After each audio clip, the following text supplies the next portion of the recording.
നമ്മുടെ ചക്രയിലെ ആദ്യത്തെ വ്യക്തിയായ ഈ കഥാപാത്രം ഒരു സർക്കാർ ഉദ്യോഗസ്ഥനാണ്.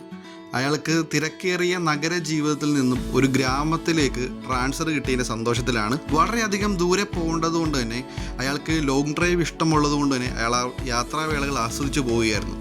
പക്ഷേ ഈ ഗ്രാമത്തിലേക്ക് അടുക്കും തോറും റോഡുകൾ വിജനമാകുന്നതും അയാളിലൊരു ഭയം ഉണർത്തി. പോകും തോറും അയാൾക്ക് ആ ഗ്രാമം എന്താണെന്നുള്ളൊരു ചിന്താഗതി വന്നു തുടങ്ങി. ഇങ്ങനെ പൊയ്ക്കൊണ്ടിരിക്കുന്ന സമയത്താണ് പുതിയൊരു പ്രശ്നം അയാളിലേക്ക് വരുന്നത്. വേറൊന്നുമല്ല, ഇനി മുൻപോട്ടുള്ളൊരു 120 കിലോമീറ്ററോളം കാടിന് നടുവിലൂടെയാണ്. ചില പ്രത്യേക ദിവസങ്ങളിൽ അതുവഴി യാത്ര അനുവദിക്കുന്നതല്ലെന്നും അവിടുത്തെ ആൾക്കാർ ഈ വ്യക്തിയോട് പറഞ്ഞു. ഈ വ്യക്തി ഗവൺമെൻറ് സ്റ്റാഫ് ആണെന്നും അതിൻ്റെ ID കാർഡ് കാണിച്ചിട്ടും ഈ യാത്ര തുടരണമെന്ന് ആവശ്യപ്പെടുന്നു. ഒടുവിൽ ഇവർ മനസ്സോടെ ആ ഗേറ്റ് തുറന്നു കൊടുക്കുകയാണ്.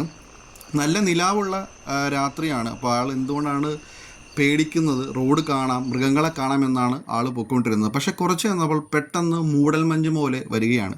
പക്ഷേ തണുപ്പൊന്നും അതിന് ഫീൽ ചെയ്യുന്നില്ല. റോഡ് അവ്യക്തമാണ്. റോഡ് പോകെ ഒന്നും തന്നെ മനസ്സിലാകുന്നില്ല. ആൾ വാഹനം ഒന്ന് നിർത്താമെന്ന് വിചാരിക്കുന്നു. നിർത്തിയിട്ട് ചുറ്റും നോക്കുകയാണ്. ചുറ്റും നോക്കുമ്പോഴത്തേക്കും മഞ്ഞിൻ്റെതായ ഫീലൊന്നുമില്ല. പെട്ടെന്നാണ് ആകാശത്ത് നിന്ന് ഒരു പ്രത്യേക രീതിയിലുള്ള ലൈറ്റിനിങ്, വളരെ ശക്തിയും സൗണ്ടുമുള്ള ലൈറ്റിനിങ് കാണുന്നത്. ആ ലൈറ്റിൽ നിന്നൊരു വൈറ്റ് ഫോഗ് ഉണ്ടാകുന്നു. ആ വൈറ്റ് ഫോഗാണ് നമ്മൾ കാണുന്നത്. പെട്ടെന്നാണ് തീവ്ര പ്രകാശമായിട്ട് മാറും. ആ പ്രകാശം നോക്കിക്കൊണ്ടേ നിൽക്കുകയാണ് നമ്മുടെ കഥാപാത്രം ആ കാഴ്ച കാണുന്നത്. അതിനുശേഷം എന്ത് സംഭവിച്ചെന്നുള്ളൊരു വ്യക്തത ആർക്കും ലഭിക്കുന്നില്ല. കാട് പഴയതുപോലെയായി, ഇതിനു മുൻപ് ഒന്നും സംഭവിക്കാത്ത പോലെ നിലാവുള്ള ഒരു രാത്രിയായിട്ട് മാറുന്നു. ആ വ്യക്തിക്ക് എന്താണ് സംഭവിച്ചെന്ന് നിങ്ങൾക്ക് വരുന്ന എപ്പിസോഡിൽ കാണാൻ സാധിക്കുന്നു.